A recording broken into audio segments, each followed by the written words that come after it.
Okay, welcome back. So on the last video, we are seeing how to multiply these matrices. We are seeing the topic of spherical coordinate, and on the last two videos, the first one we used the octave to solve the operation of multiplying these matrices, and on the second we do this operation by hand. And I also explained to you um, about some robots and how we can pick a robot for some type of task, and we have to be able to know what type of robot if it's best for certain task that we have to do. And I give to you the example of pick and place robot, which is one of the most simple robots that we can use to this task of pick and place components, parts, and is very commonly applied on the industry. So as the same as we did for Cartesian and cylindrical coordinates, both have a statement, and with this statement the book brings examples which are referenced to this statement. So with this first statement we solve this example. So this statement is telling to us that it is giving a sequence of transformations, and with this sequence, which is a tasked text description of what this robot is doing, its motion, based on this tasked description, we can draw another description. So it's a draw description, and is more visual.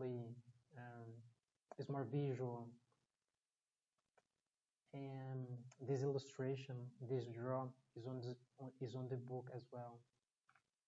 And we interpret this draw, and based we can use the test, or we can use the draw. We can use the test, or we can use the draw to write our transformation equation. So the main objective of the last video, it was explain better about this coordinate system, which is the spherical one, and I draw the sphere, so we got a better sense that with the spherical coordinate we can change the orientation of the robot. And I said that with the Cartesian and the cylindrical one we cannot change the orientation of the robot, at least the end effector, it has some type of joint, but this is only for the end effector. As you can see, if we have a robot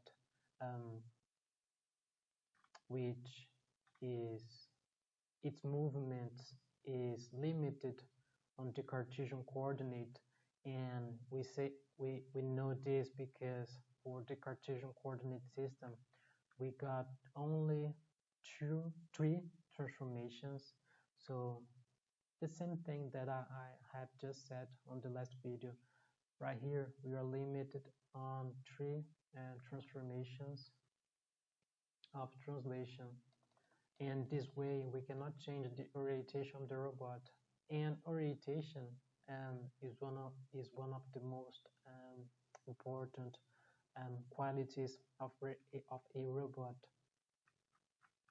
And for the cylindrical one, we got two transformations of translation and one of rotation. And on this coordinate system, we cannot also um, change the orientation of the robot. And again, I said that on the spherical one, we can easily change the orientation. And as I said, on this video, we will solve the example 2.19. So is what we are going to do right now. So we will solve the example 2.19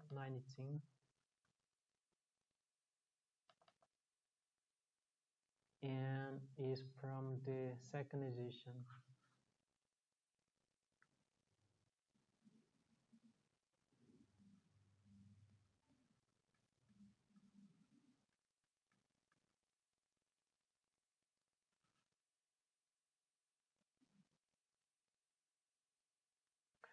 Okay, so let's suppose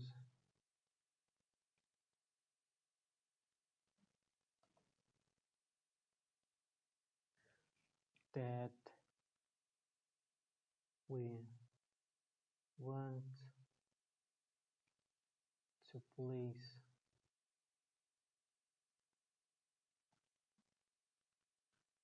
the origin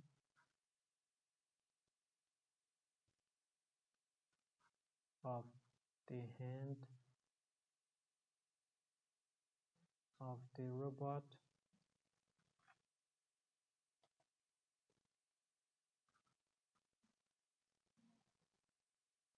a spherical robot of a spherical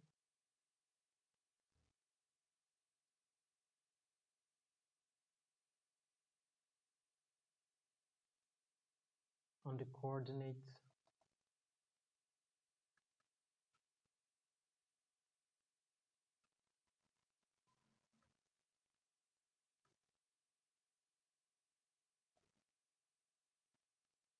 3, 4, and 7.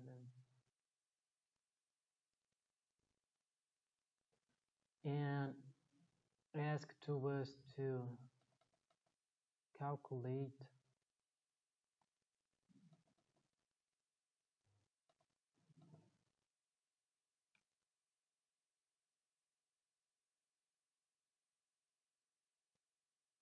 the variables, the articulated variables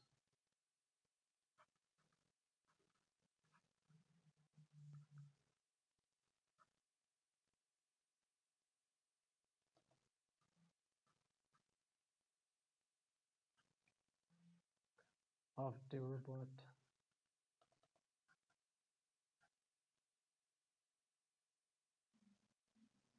And we already have solved a example very similar to this. We can, judging by the question that is made it, and judging by this statement, is very similar to some that we already have solved.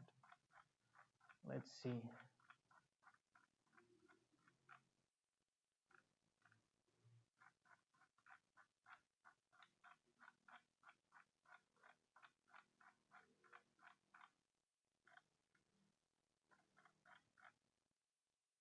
Right here, the 2.17 is pretty much the same. The only thing that changed is the coordinate system. Right here is the cylindrical one, and what we are going to solve right now is the spherical one. So for in order to solve this, we just need to know what each column represents on this matrix, and I already had explained this to you in 3 or 4 past videos, um, and that's why explain this to you, because it's very important. Remember that I say it is important to know what each column it represents on the three-dimensional space in which this robot is located. So right here, this matrix, the resultant matrix, right here, this matrix,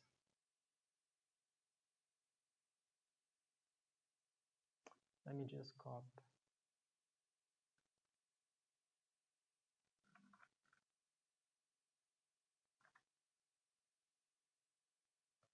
So right here is X, Y, and Z, and it's very intuitive, this first part, right? Right here we don't have problem to solve this first part, but it's important to know what you are doing. It's important to interpretate, not only do things mechanically. So R cosine of gamma sine of beta is equal 3, or sine of gamma sine of beta is equal 4, and R cosine of beta is equal 7. And this T again, it means transpose. So right here,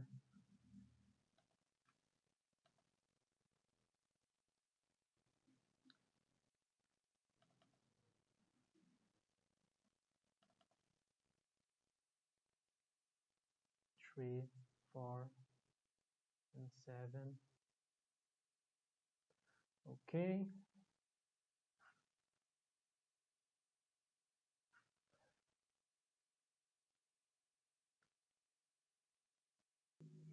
So these are the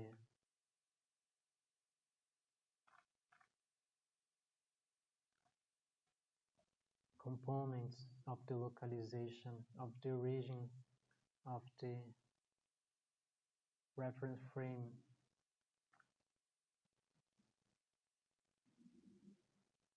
of this matrix. Okay, of the frame, components of the localization.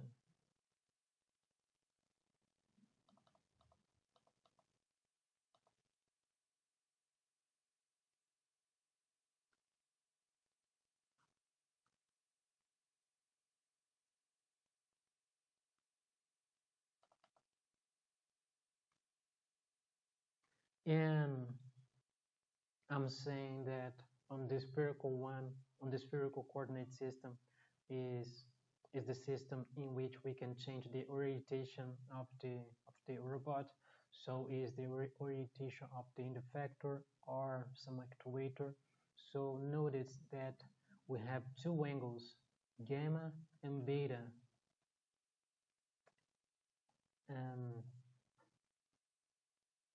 This is already give us a sense of how accurate this system is, how accurate this system is. And again, we need to use this relation. Tangent is equal sine divided by cosine. And let's see what we can do with these components. Let's do some algebraic manipulation. We got right here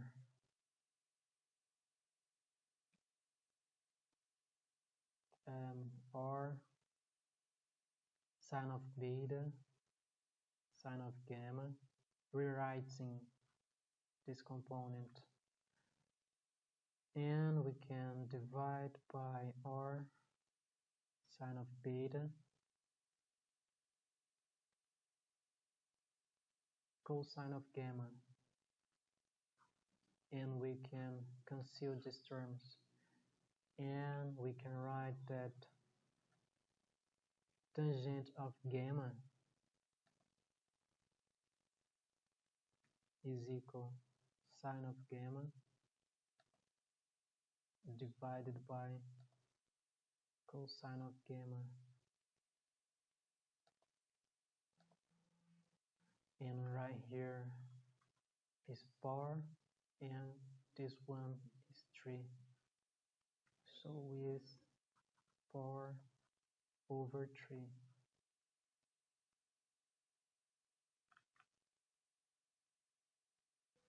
And of course, we can cancel gamma right here also. So tangent of gamma is equal 4 over 3. And let's take the arctangent to extract this angle. So is gamma is equal A10 of arctangent and 2 because it's two-dimensional, because this angle is between two axes or two vectors. Doing again an analogy to linear algebra, we always have to do this link. And right here is y and x coordinate. So this one is y, okay. Right here is 4, and right here is 3.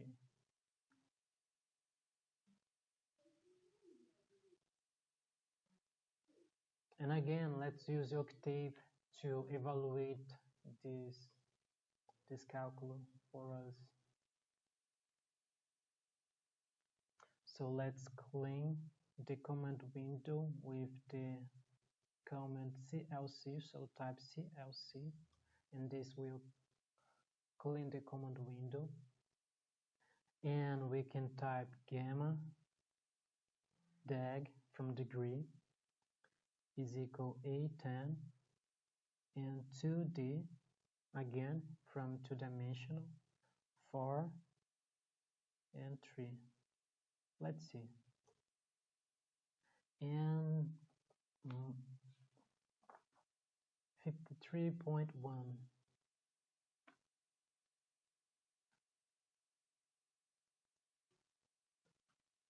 degree.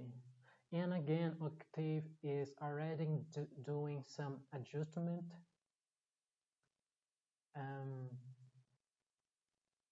And this way we are buying time on our resolution. But explaining again, this angle, both cosine and sine are positive. So that means that this gamma is on the fourth quadrant, and we don't have to add or subtract 180. So this angle is, I said that Octave was doing some adjustment because on the last videos we were dealing with angles that Octave do the adjustment, and we subtract the angle that we got from 180. Let me find right here. We subtract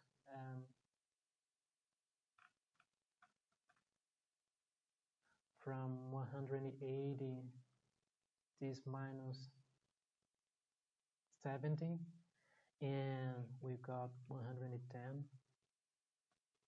But right here, and this is because, as you can see, cosine is positive and sine is positive and cosine is negative. And if sine is positive and cosine is negative, so this angle is localized on the second quadrant, and we need to do this adjustment, subtracting this angle from 180. But right here, as both cosine and sine are positive, so the angle is on the first quadrant and we don't need actually to do some adjustment. Okay. And this way we can find sine of gamma, cosine of gamma,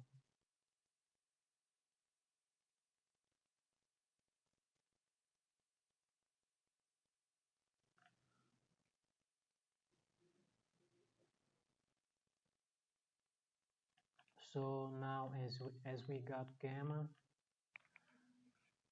so gamma is 53.1 degrees, and sine of gamma,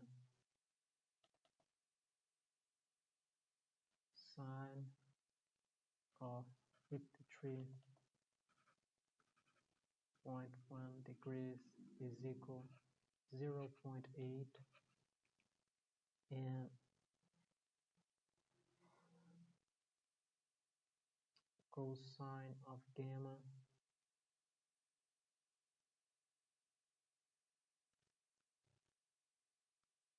is equal 0.6. And now we pick any of these two equations. We'll pick the same as being worked on the book. So this one, and we know cosine of gamma, which is equal 0.6. So is R times 0.6 sine of beta, which is equal 3. So R sine of beta is equal 3 divided by 0.6, and R sine of beta is equal 5. In this way we can determine now beta. So the objective right here is determine gamma and beta angle. So let me copy this.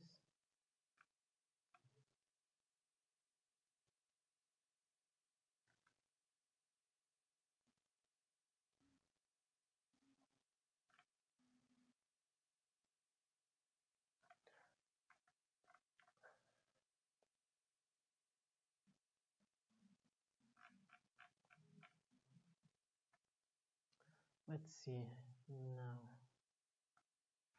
Now we got sine of gamma, which is equal 0.8, sine of beta, or sine of beta, or sine of beta. So or sine of beta and sine of gamma. This one is equal 5, and this one is equal 0.8.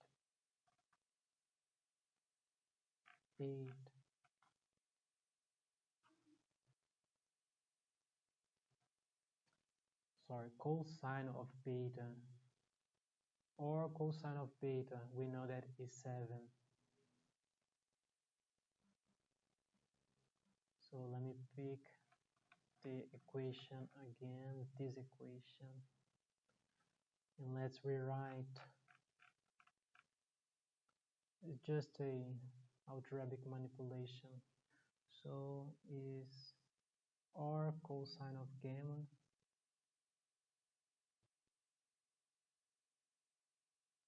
or cosine of beta, rewriting this equation. Let's see what we get. R cosine of beta and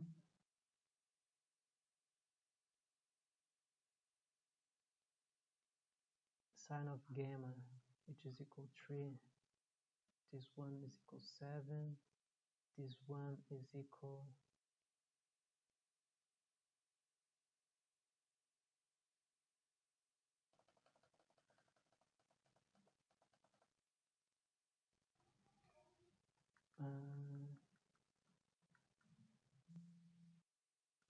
maybe this way. Tangent is equal sine divided by cosine, and we got r sine of beta, and we also got r cosine of beta. So right here is tangent of beta. We will find tangent of beta. R sine of beta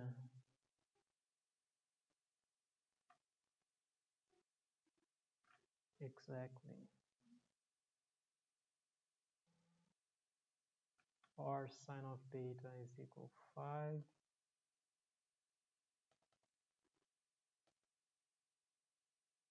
And R cosine of beta is equal 7. So it's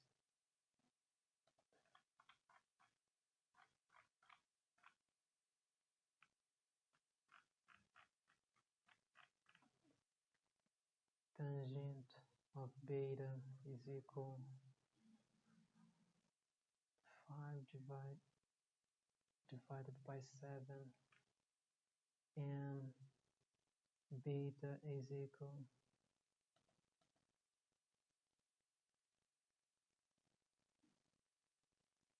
810.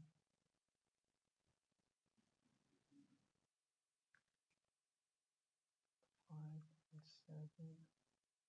This is y, and this is x coordinate. And beta is equal, let's use octave again. Beta deg is equal 8, 10, 5, and 7.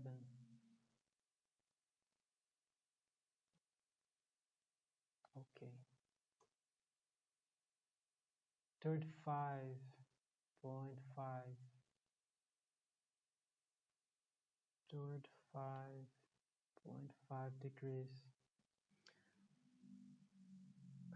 Okay, that's all. 53. 53.1.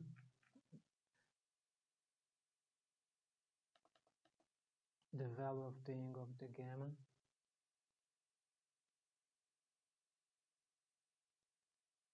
We got beta.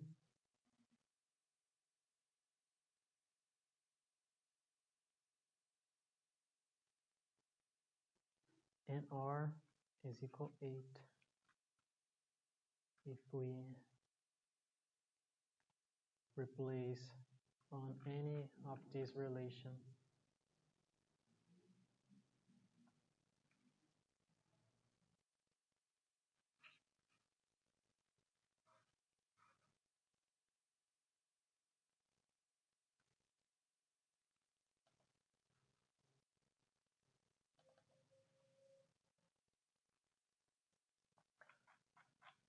So we got a better sense in what we are doing right here. Now we know gamma and beta. And again, this coordinate system, the spherical one, it give it to us more accuracy. Um, the way that this robot it can move on the three-dimensional space is a system more accurate. It's more accurate system. Um, and for now, it's all. And on the next video, maybe we will solve another example, but probably is the same as this one, but from the third edition. Or we can start with the articulated coordinate system, and that's it. Thank you.